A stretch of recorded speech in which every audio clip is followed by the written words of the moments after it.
The religion of Dune. Before the coming of Muad D'ib, the Fremen of Arrakis practiced a religion whose roots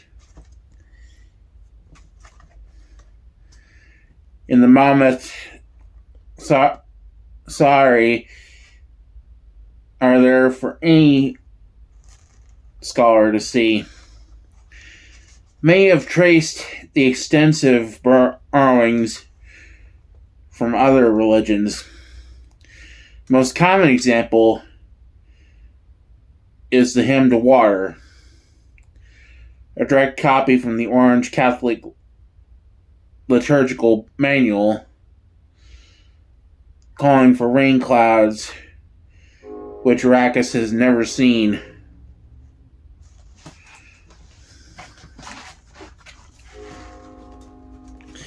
But there are more profound points of accord between the Kitab al-Ibar of the Fremen and the teachings of Bible, Ilm, and Fig.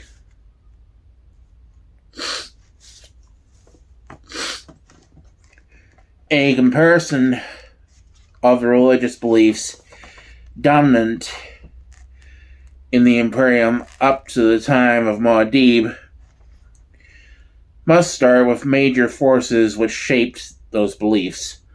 1. The followers of the 14 sages, whose book was the Orange Catholic Bible, and whose views are expressed in the commentaries and other literature produced by the Commission of Ecumenical Translators, or the C.E.T. for short. 2. The Bene Geserit, who privately denied they were a religious order, but who operate behind an almost impenetrable screen of ritual mysticism, and whose training, whose symbolism, organization, and internal teaching methods were almost wholly religious. 3.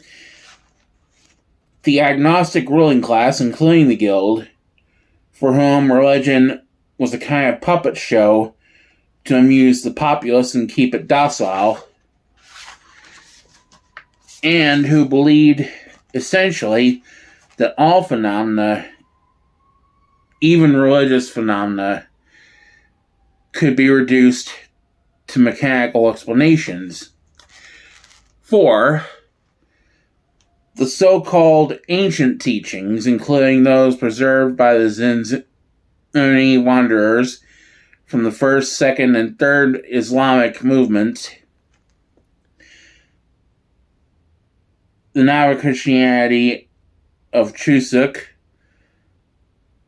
the Buddha-Islamic variants of the types dominant at Lankyville and Sikun, the blend books of the Mahayana, Lankavatra, the Zen Hikanshu of Third Delta Evanus, the Tara and Talmudic Zaber surviving on Solus Secundus, the pervasive Obeah ritual,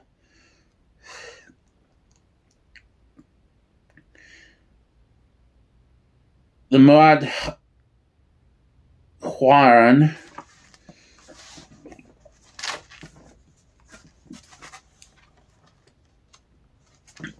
with pure Ilm and Fig preserved among the Undi rice farmers of Caladan, the Hindu outcroppings found all through the universe in little pockets of insulated islands, and finally, the Butlerian Jihad. There is a fifth force which shaped religious belief, but its effect is so universal and profound that it deserves to stand alone. This is, of course, space travel.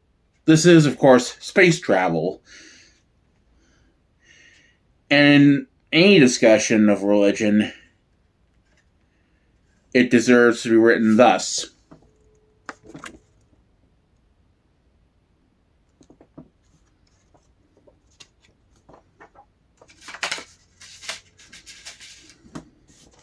Space travel.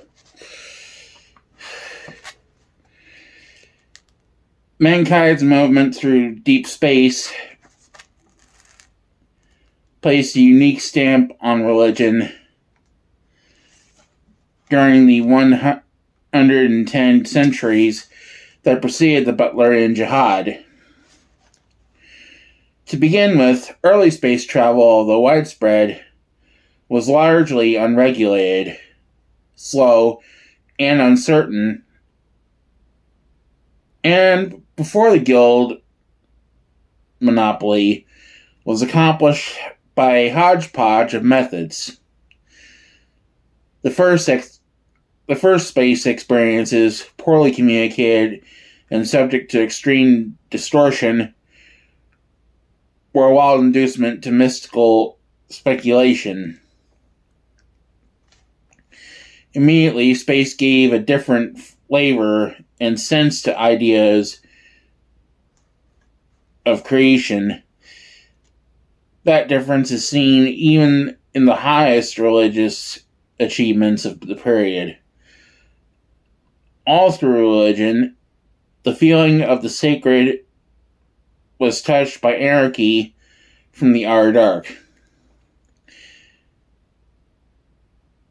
It was as though Jupiter, in all his descendant forms, retreated into the maternal darkness to be superseded by a female eminence filled with ambiguity and with a face of many terrors. The ancient formulae intertwined, tangled together as they were fed to the needs of new conquests and new heraldic symbols. It was a time of struggle between beast demons on the one side and the old prayers and invocations on the other. There was never a clear decision. During this period, it was said that Genesis was reinterpreted, permitting God to say, "Increase and multiply and fill the universe, and subdue it, and rule over all manners of strange beasts and living creatures in the infinite airs, on the infinite earths, and beneath them." It was a time of sorceresses whose powers were real. The measure of them is seen in the fact they never boasted how they grasped the firebrand. Then came the Butlerian Jihad, 2 generations of chaos. The god of machine logic was overthrown among the masses, and a new concept was raised. Man may not be replaced.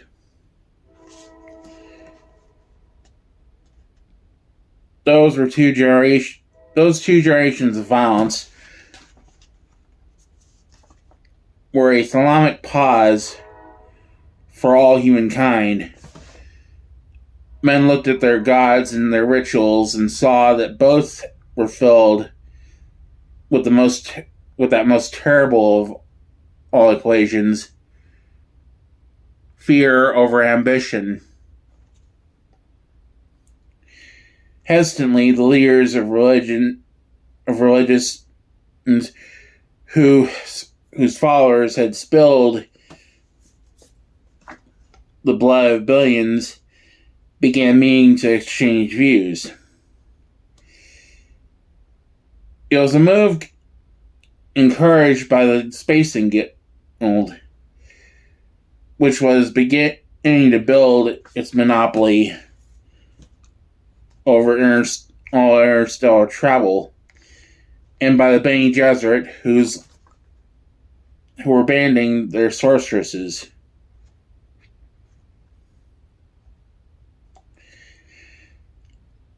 Out of those first ecumenical meetings came two major developments. One, the realization that all religions had at least one common commandment: thou shalt not disfigure the soul. Two, the commission of ecumenical translators, C.E.T, convened on neutral island of old Earth, spawning ground of the mother religions. They met in the common belief that there exists a divine essence in the universe. Every faith with more than 1 million followers was represented, and they reached a surprisingly immediate agreement on the statement of their common goal. We are here to remove a primary weapon from the hands of disputant religions. That weapon, the claim to possession of the one and only revelation. Jubilation at this sign of profound accord proved premature. For more than a standard year, that statement was the only announcement from C.E.T. Men spoke bitterly of the delay. Troubadours composed witty, biting songs about the 121 old cranks, as the C.E.T. delegates came to be called. The name arose from a ribald joke which played on the C.E.T. initials and called the delegates Cranks Effing Turners.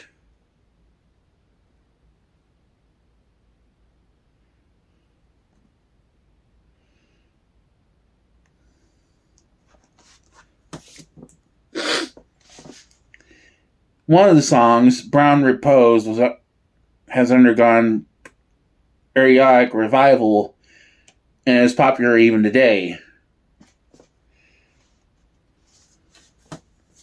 Consider lace, brown repose, and the tragedy and all of those cranks, all those cranks, so laze, through all your days, I'm as old for my lord's sandwich. Occasional rumors leaked out of the C.E.T. sessions. It was said they were comparing texts, and irresponsibly the texts were named. Such rumors inevitably provoked anti-ecumenism riots, and of course inspired new witticisms. 2 years passed, 3 years. The commissioners, 9 of their original number having died and were replaced, paused to observe formal installation of all of the replacements, and announced they were laboring to produce one book, weighing out all the pathological symptoms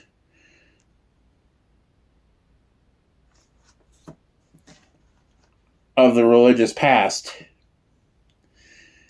We are producing an instrument of love to be played in all ways, they said. Many consider it odd that this statement provoked the worst outbreaks of violence against ecumenism. 20 delegates were recalled by the congregations. One committed suicide by stealing a space frigate and diving it into the sun. Historians estimate the riots took 8 million lives.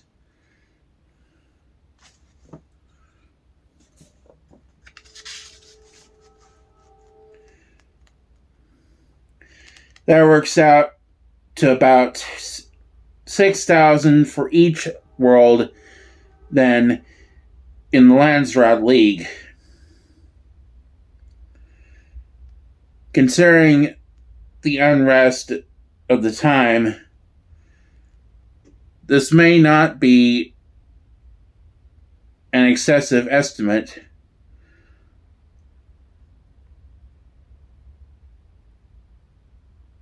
And although any pretense to real accuracy in the figure must be just that pretense. Must be just that pretense. Communication between worlds was at one of its lowest ebbs. The troubadours quite naturally had a field day. A popular musical comedy of the period had one of the C.E.T. delegates sing on a white sand beach beneath a palm tree, singing, "For God, women, in the splendor of love, we dally here,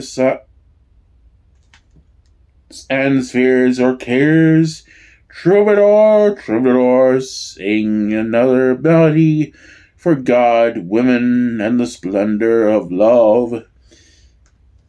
Riots and comedy are but symptoms of the times.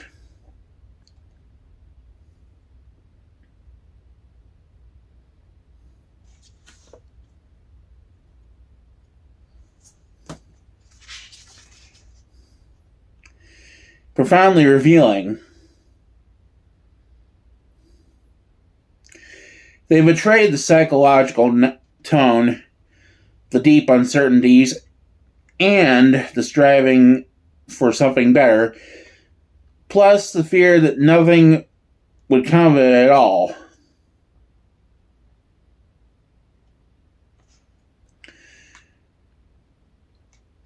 The major dams against anarchy in these times were the Embryo Guild, and the Bene Geserit and the Landsraad, which continued its 2,000-year record of meaning in spite of the severest obstacles. The guild's part appears clear. They gave free transport for all Landsraad and C.E.T. business. The Bene Geserit role is more obscure. Certainly, this was the time in which they consolidated their hold upon the sorceresses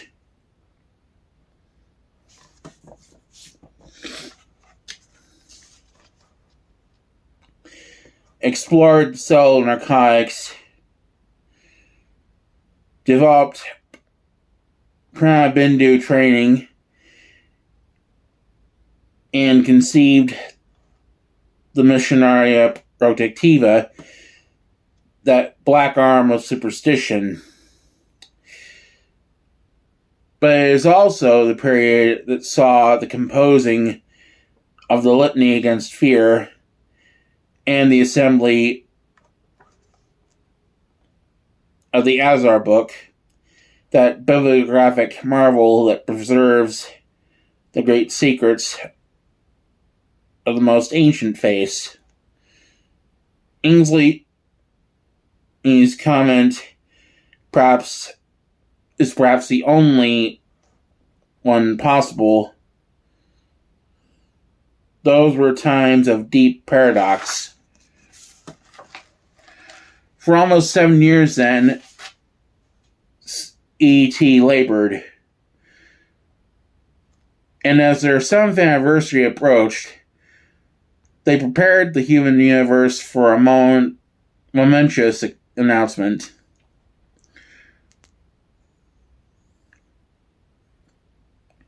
On the 7th anniversary, they unveiled the Orange Catholic Bible. Here is a work with dignity and meaning, they said. Here is a way to make humanity aware of itself as a total creation of God. The men of C.E.T. were likened to archaeologists of ideas, inspired by God and the grandeur of rediscovery. It was said they had brought to light the vitality of great ideals overlaid by the deposits of centuries.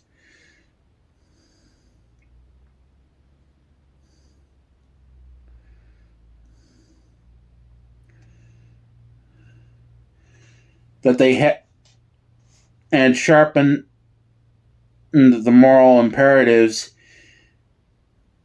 that come out of a religious conscience. With the OC Bible, C.E.T. presented the liturgical manual and the commentaries. In many respects, a more remarkable work, not only because of its brevity, less than half the size of the OC Bible, but also because of its candor and blend of self-pity and self-righteousness. The beginning is an obvious appeal to the agnostic rulers. Men finding no answers to the Sunan, the 10,000 religious questions from the Sharia, now apply their own reasoning. All men seek to be enlightened. Religion is but the most ancient and honorable way in which men have striven to make sense out of God's universe. Scientists seek the lawfulness of events. It is the task of religion to fit man into this lawfulness. In their conclusion, though, the commentaries set a harsh tone that very likely foretold their fate. Much that was called religion has carried an unconscious attitude of hostility toward life. True religion must teach that life is fulfilled with joys pleasing to the eye of God. That knowledge without action is empty. All men must see that the teaching of religion by rules and rote is largely a hoax. The proper teaching is recognized with ease. You know it without fail because it awakens within you that sensation which tells you this is something you've always known. There was an odd sense of calm as the presses and Jaguar and printers rolled and the OC Bible spread out through the worlds. Some interpreted this as a sign from God, an omen of unity. But even the C.E.T. delegates betrayed the fiction of that calm as they returned to their respective congregations. 18 of them were lynched within 2 months. 53 recanted within the year. The OC Bible was denounced as a work produced by the hubris of reason. It was said that that its pages were filled with a seductive interest in logic. Revisions that catered to popular bigotry began appearing.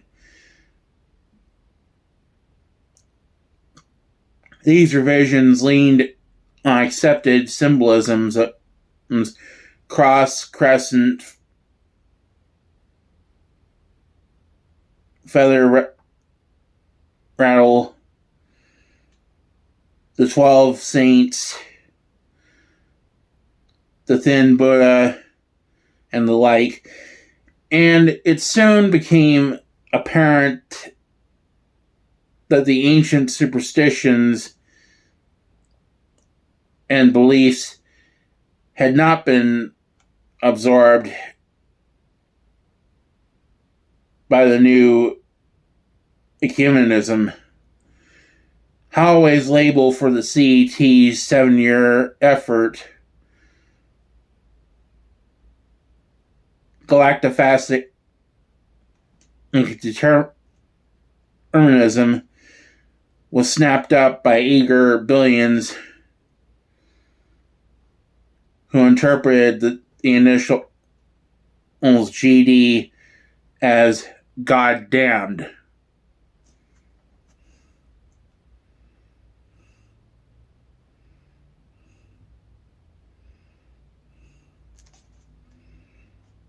C.E.T. chairman Torre Omoko,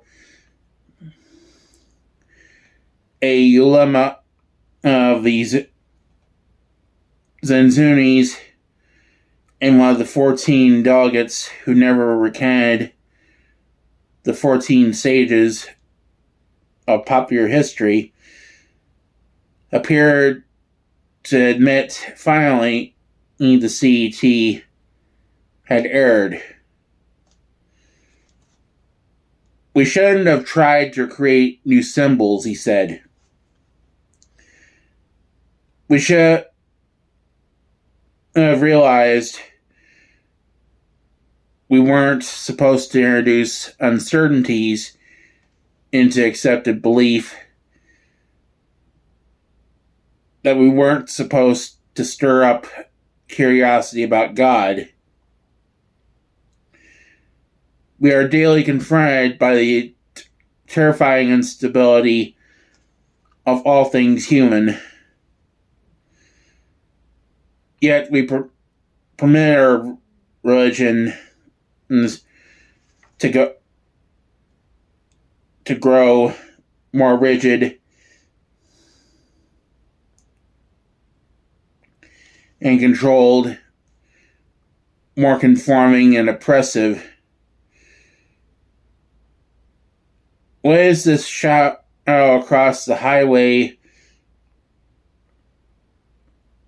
of divine command? It is a warning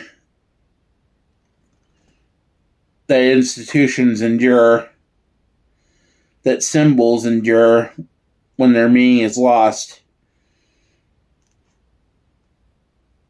that there is no summa of all attainable knowledge.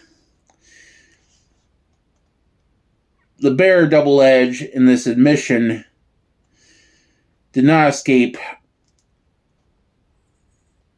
Bamoko's critics, and he was forced soon afterward to flee into exile.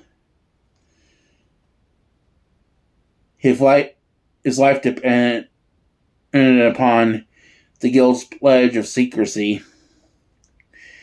He reportedly died on Tapil, honored and beloved. His last words: religion must remain an outlet for people who say to themselves, I am not the kind of person I want to be. It must never sink into an assemblage of the self-satisfied. It is pleasant to think that Bamoko understood the prophecy. In his words,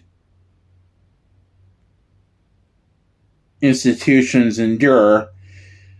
90 generations later, the OC Bible and the commentaries permeated the religious universe. When Paul Muad D'ib stood with his right hand on the rock shrine enclosing his father's skull,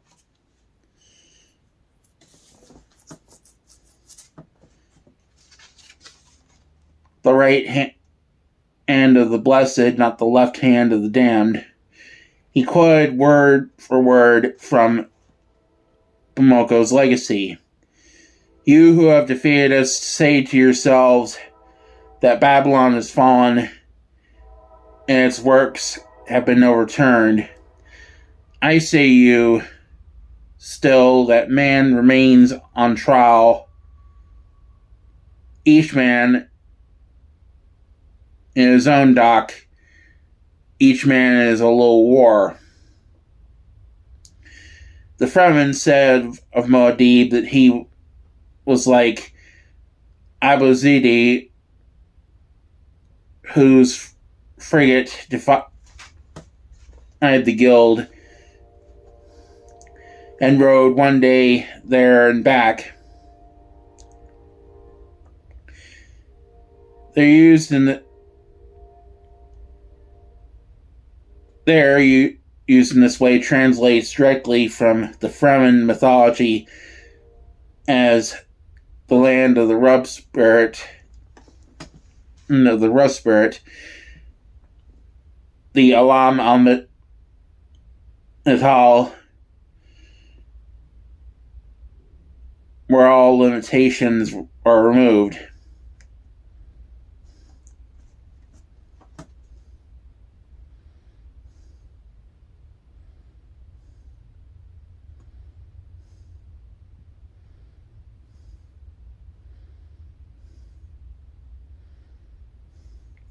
The parallel between this and the Kwisatz Haderach is rarely seen.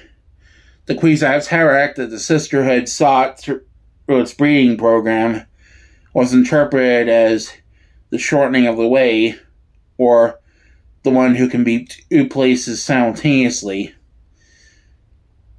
But both of these interpretations can be shown to stem directly from the commentaries. When law and religious duty are one, your selfdom encloses the universe. Of himself, Muad D'ib said, I am the net of the sea. I am the net in the sea of time, free to sweep future and past. I am a moving membrane from whom no possibility can escape.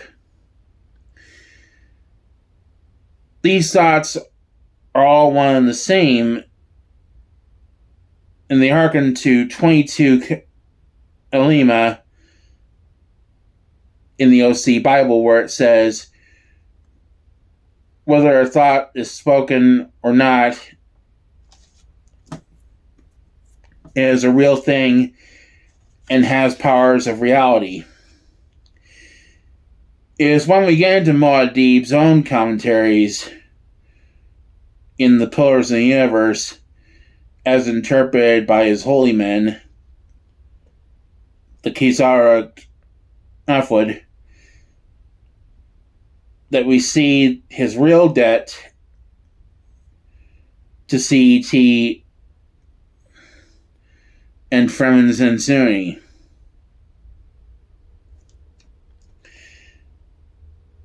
Muad D'ib. Law and duty are one, so be it. But remember these limitations. Thus, you are never fully self-conscious. Thus do you remain immersed in the communal towel. Thus are you always less than an individual. O.C. Bible, identical wording, 61 Revelations. Muad D'ib. Religion often partakes of the myth of progress that shields us from the terrors of an uncertain future. C.E.T. commentaries, identical wording. The Azar book traces this statement to the first century religious writer Neshao, or a paraphrase. Muad D'ib. If a child, an untrained person, an ignorant person, or an insane person incites trouble, it is the fault of authority for not predicting and preventing that trouble. O.C. Bible. Any sin can be ascribed, at least in part, to a natural bad tendency that is extenuating circumstance acceptable to God. The Azar book traces this to the ancient Semitic Torah. Muad D'ib. Reach forth thy hand and eat what God has provided there.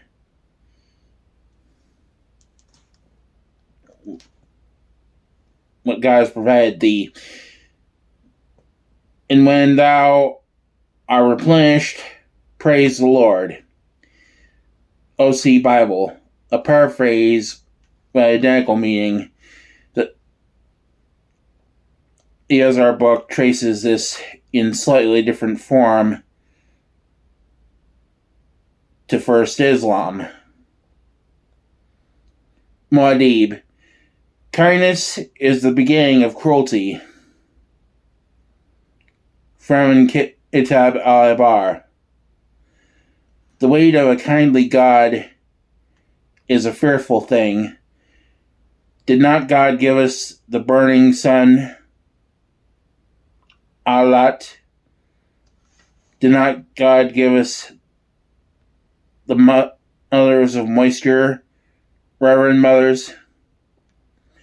Did not God give us Shaitan, Iblis, Satan? From Shaitan did we not get the hurtfulness of speed? This is the source of the Fremen saying, speed comes from Shaitan. Consider for every 100 calories of heat generated by exercise speed, the body evaporates about 6 ounces of perspiration. The Fremen word for perspiration is baka, or tears. And one pronunciation translates the life essence that Shaitan squeezes from your soul.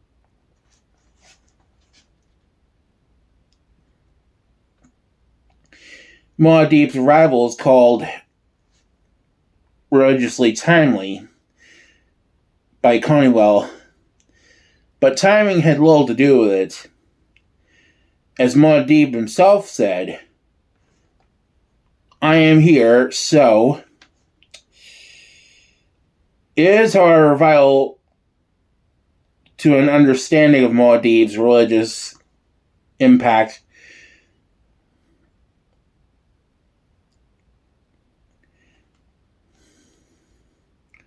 that you never lose sight of one fact.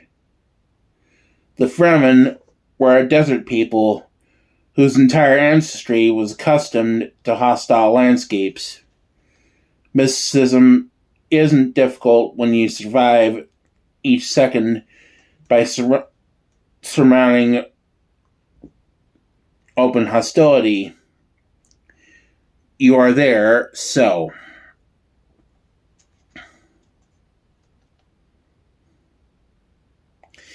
With such a tradition, suffering is accepted, perhaps as unconscious punishment, but accepted. And it's well to note that Fremen ritual gives almost complete freedom from guilt feelings. This isn't necessarily because their law and religion were identical, making disobedience a sin. It's likely close to the mark to say they cleanse themselves of guilt easily because their everyday existence required brutal judgments, often deadly, which in a softer land would burden men with unbearable guilt. It is likely one of the roots of Fremen emphasis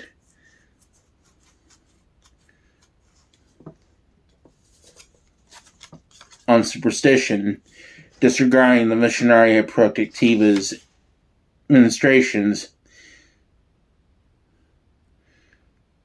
What matter that whistling sands are an omen? What matter that you must make the sign of the fist when you see first moon?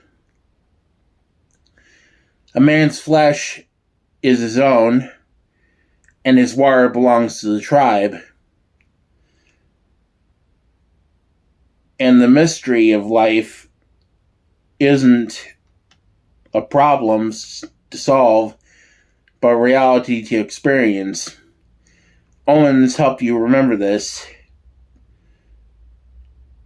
And because you are here, because you have the religion, victory cannot evade you in the end.